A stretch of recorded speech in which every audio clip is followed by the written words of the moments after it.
ഇന്ന് ചെറുപഴം വെച്ചൊരു കലക്ക് കലക്കാൻ പോവാണ് മക്കളെ. വായോ നമുക്ക് എല്ലാവർക്കും കൂടെ ഉണ്ടാക്കാം. വാ. ദേ 3 ചെറുപഴമാണ് എടുത്തേക്കുന്നത്. ചെറിയ കഷ്ണങ്ങളാക്കി അരിഞ്ഞത് മിക്സിയുടെ ജാറിലേക്ക് ഇട്ട് കൊടുത്തിട്ടുണ്ട് കേട്ടോ. ഓടി വന്ന് നീ നോക്കുമ്പോൾ കാണാം മിക്സിയുടെ ജാറിലിരിക്കുന്ന ചെറുപഴം എല്ലാം ദേ നന്നായിട്ട് അരിഞ്ഞ് അരച്ച് എടുത്തിട്ടുണ്ട്. അതിലേക്ക് ഞാനിപ്പോൾ എടുത്തേക്കുന്ന ഒരു മുട്ടയാണ് കേട്ടോ. 3 ചെറുപഴത്തിന് ഞാൻ ഒരു മുട്ടയാണ് എടുത്തേക്കുന്നത്. മുട്ടയും കൂടെ ചേർത്ത് ഒന്നും കൂടെ ഒന്ന് കറക്കിയെടുത്തു. അതിലേക്ക് ഞാൻ ദേ 2 പിടി ശർക്കര ഇട്ട് കൊടുത്തിട്ടുണ്ട്. ശർക്കരയ്ക്ക് പകരം പഞ്ചസാര ഉപയോഗിക്കാം. ഇനി ഷുഗറൊക്കെ ഉള്ളവരെ സംബന്ധിച്ച് ശർക്കര തന്നെയാണ് നല്ലത്. കൂട്ടത്തിൽ ദേ ഏലക്കായുടെ തോടെല്ലാം കളഞ്ഞ് ഏലക്കയുടെ ആ കുരു ഇട്ടിട്ടുണ്ട്. കൂട്ടത്തിൽ ബേക്കിംഗ് പൗഡറാണ്, 1/2 സ്പൂൺ ബേക്കിംഗ് പൗഡറും കൂടി ഇട്ട് കൊടുത്തു. ആ കപ്പിന് 1 കപ്പ് ഗോതമ്പ് പൊടി ഇട്ട് കൊടുത്തിട്ടുണ്ട്. ഒരു നുള്ളു ഉപ്പും കൂടി ഇട്ട് കൊടുത്ത് നന്നായിട്ട് നമ്മുടെ സ്പൂൺ വെച്ചൊന്ന് മിക്സ് ചെയ്ത് കൊടുക്കുകയാണ് കേട്ടോ. അതിനുശേഷം നമ്മളിപ്പോൾ അടിച്ചെടുത്ത മിശ്രിതം ഉണ്ടല്ലോ, വാഴപ്പഴവും ശർക്കരയും മുട്ടയും എല്ലാം കൂടെ ചേർത്ത മിശ്രിതം കുറേശ്ശെ ഒഴിച്ചു കൊടുത്ത് നമ്മുടെ ഗോതമ്പ് പൊടി നന്നായിട്ട് ഇളക്കണം കേട്ടോ. അപ്പോൾ ഒറ്റയടിക്ക് ഒഴിച്ചു കൊടുത്തു കഴിഞ്ഞാൽ ഇത് പെട്ടെന്ന് അങ്ങ് ലൂസായി പോവും. നമ്മൾ ഉദ്ദേശിക്കുന്ന രീതിയിൽ അതായി കിട്ടത്തില്ല. അതുകൊണ്ട് തന്നെ കുറേശ്ശെ നമ്മൾ വെള്ളമൊക്കെ ചേർത്ത് മാവ് കുഴയ്ക്കുന്ന പോലെ കുറേശ്ശെ ഒഴിച്ചു കൊടുത്ത് വേണം ഇളക്കാൻ. അപ്പോൾ ദേ ചെറുതായിട്ട് ഒഴിച്ചു കൊടുത്തിട്ടാണ് ഇത് ഇളക്കിക്കൊണ്ടിരിക്കുന്നത് കേട്ടോ. ഒരു 3-4 മിനിറ്റ് ടൈം നമുക്കിത് ഒന്ന് നമ്മൾ ഉദ്ദേശിക്കുന്ന രീതിയിൽ ആയി വരാൻ വേണ്ടി എടുക്കും.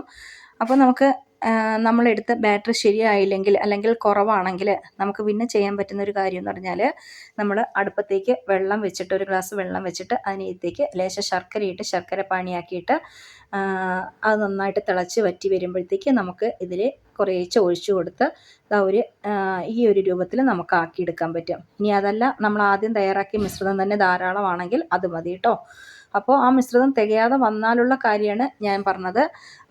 ലേശം ശർക്കരപ്പാനിയോ അല്ലെങ്കിൽ നമ്മൾ ചൂടുവെള്ളം തിളപ്പിച്ച് അതിനകത്ത് ലേശം പഞ്ചസാരയും കൂടി ഇട്ട് കൊടുത്ത് ഇതിലേക്ക് ഒഴിച്ചു കൊടുക്കാൻ പറ്റും. കൂട്ടത്തിൽ ഞാൻ ഒരല്പം നെയ്യും കൂടെ ഇട്ട് കൊടുത്തിട്ടുണ്ട്. നെയ്യൊക്കെ നമുക്ക് ആവശ്യമാണെങ്കിൽ ഇഷ്ടമാണെങ്കിൽ മാത്രം ചെയ്താൽ മതി. നെയ്യും കൂടി ഇടുമ്പോൾ നല്ലൊരു സോഫ്റ്റ് ഉണ്ടാവും. കൂട്ടത്തിൽ ഞാൻ കുറച്ച് തേങ്ങാക്കൊത്തും കൂടി ഇട്ട് കൊടുത്തിട്ടുണ്ട് കേട്ടോ. അപ്പോൾ തേങ്ങാക്കൊത്തിന് പകരം നമുക്ക് അണ്ടിപ്പരിപ്പായാലും മുന്തിരിങ്ങയായാലും ബദാമായാലും നട്ട്സ് എന്ത് തന്നെയായാലും ഇട്ടാലും കുഴപ്പമില്ല, ഇട്ടില്ലെങ്കിലും കുഴപ്പമില്ല. അതൊക്കെ അവനവൻ്റെ ഇഷ്ടം പോലെയാണ്. കൂട്ടത്തിൽ ഞാൻ ലേശം നമ്മുടെ ഈ പാത്രത്തിലാണ് ഞാൻ ചെയ്യുന്നത്. ലേശം നെയ്യ് എടുത്ത് നന്നായിട്ട് കൈവച്ച് തന്നെ ഞാൻ നന്നായിട്ട് ആ ചുറ്റും ഒന്ന് തേച്ച് പിടിപ്പിക്കുന്നുണ്ട് കേട്ടോ. കാരണം എന്താണെന്ന് വെച്ചാൽ ഒട്ടിപ്പിടിക്കാതിരിക്കാൻ വേണ്ടി. ഇത് നമുക്ക് ഇഡ്ഡലി പാത്രത്തിൽ വേണമെങ്കിൽ ഉണ്ടാക്കിയെടുക്കാൻ പറ്റും. അതല്ല ചെറിയ ഗ്ലാസ്സുകൾ ഉണ്ടെങ്കിൽ ഗ്ലാസ്സിൽ ഒഴിച്ചാണെങ്കിലും ഉണ്ടാക്കാൻ പറ്റും. അപ്പോൾ ഞാനിപ്പോൾ എടുത്തിരിക്കുന്ന ഈ ഒരു പാത്രമാണ്. ഈ ഒരു പാത്രത്തിലേക്ക് നെയ്യ് നന്നായിട്ട് തടവി കൊടുത്തിട്ടുണ്ട്. അതിലേക്ക് നമ്മുടെ തയ്യാറാക്കി വെച്ച ബാറ്റർ ഒഴിച്ചു കൊടുക്കുകയാണ്. അപ്പോൾ നമ്മുടെ വീഡിയോ ഇഷ്ടപ്പെടുന്നുണ്ടെങ്കിൽ ഒന്ന് ലൈക്ക് ചെയ്ത് ഷെയർ ചെയ്ത് കമൻറ്റ് ചെയ്തേക്കണേ മക്കളെ. അപ്പോൾ 4 മണി പലഹാരം കുട്ടികൾക്കൊക്കെ 4 മണിക്ക് സ്കൂളിൽ നിന്ന് വരുമ്പോഴൊക്കെ ഉണ്ടാക്കി കൊടുക്കാൻ ഏറ്റവും നല്ലതാണ്. പെട്ടെന്ന് എളുപ്പത്തിൽ ഉണ്ടാക്കിയെടുക്കാൻ പറ്റും. ഇത് എയർ ഒന്നും കയറാതിരിക്കാൻ വേണ്ടി നമ്മുടെ ബാറ്റർ എല്ലാം തയ്യാറാക്കിയത് അതിനകത്തേക്ക് ഒഴിച്ചു കൊടുത്തതിന് ശേഷം നന്നായിട്ട് എടുത്തൊന്ന് തട്ടി കൊടുക്കുന്നുണ്ട്. എല്ലാം കറക്റ്റ് പരുവത്തിൽ കറക്റ്റായി വരാൻ വേണ്ടിയിട്ടാണ് കേട്ടോ. അപ്പോൾ അതിന് ശേഷം നമ്മുടെ അടുപ്പ് കത്തിച്ചിട്ട് അതിലേക്ക് നമ്മുടെ പാത്രം വെച്ച് കൊടുത്തിട്ടുണ്ട്. പാത്രം ഒന്ന് ചൂടായി വന്നപ്പോഴത്തേക്ക് അതിലേക്ക് തീ അല്പം കുറച്ച് വെക്കണം. തീ കുറഞ്ഞ് തന്നെ ഇരിക്കണം. അതിലേക്ക് നമ്മുടെ പാത്രം വെച്ച് കൊടുത്ത് നമ്മുടെ ബാറ്റർ തയ്യാറാക്കി പാത്രം വെച്ച് കൊടുത്തിട്ടുണ്ട്. ഏതാണ്ട് ഒരു 25 മിനിറ്റൊക്കെ ആയപ്പോഴത്തേക്ക് തന്നെ ഇത് കുത്തി നോക്കിയിട്ടുണ്ട്. റെഡിയായി, നന്നായിട്ട് നല്ല പരുവായിട്ട് വന്നിട്ടുണ്ട്. നമുക്ക് ഈ സമയത്ത് തീ അങ്ങ് ഓഫാക്കിയിടാം. അതിനുശേഷം നമ്മൾ ആ പാത്രത്തിൽ നിന്ന് അതെടുത്ത് മാറ്റി ഒരു 5-10 മിനിറ്റ് കഴിഞ്ഞതിന് ശേഷം വേണം ഇത് ഇളക്കിയെടുക്കാനായിട്ട്. നല്ല ഒരു പരുവത്തിൽ നല്ല വട്ടത്തിൽ നല്ല സോഫ്റ്റായിട്ട് കിട്ടിയിട്ടുണ്ട്. അതിലുപരി നല്ല അടിപൊളി ടേസ്റ്റാണ് കേട്ടോ. നല്ല ടേസ്റ്റാണ്. കാരണം ഇവിടെ ഇത് ഉണ്ടാക്കി എല്ലാവർക്കും ഇഷ്ടപ്പെട്ടിട്ടുണ്ട്. അപ്പോൾ നിങ്ങൾ ഇതൊന്നും ഉണ്ടാക്കിയിട്ടുണ്ട് എൻ്റെ കൂട്ടുകാരെ അഭിപ്രായം പറയണം കേട്ടോ. അപ്പോൾ നമ്മുടെ വീഡിയോ ഇഷ്ടപ്പെട്ടെങ്കിൽ ലൈക്ക് ചെയ്ത് ഷെയർ ചെയ്ത് കമൻറ്റ് ചെയ്തേക്കണേ മക്കളെ.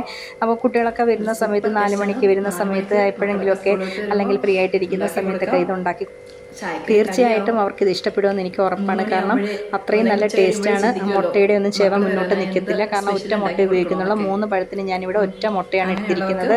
അതുപോലെ തന്നെ ഏലക്ക ഇട്ടിട്ടുണ്ട്. ഏലക്ക ഇഷ്ടമല്ലാത്തവരെ സംബന്ധിച്ച് വാനില എസൻസ് ഏതെങ്കിലും നമ്മൾ ചേർത്ത് കൊടുത്താലും മതി കേട്ടോ. അപ്പോൾ നല്ല അടിപൊളി ടേസ്റ്റാണ് ഈ സംഭവം. ഇതൊന്നും ഉണ്ടാക്കി നോക്കിയിട്ട് അഭിപ്രായം പറഞ്ഞേക്കണേ.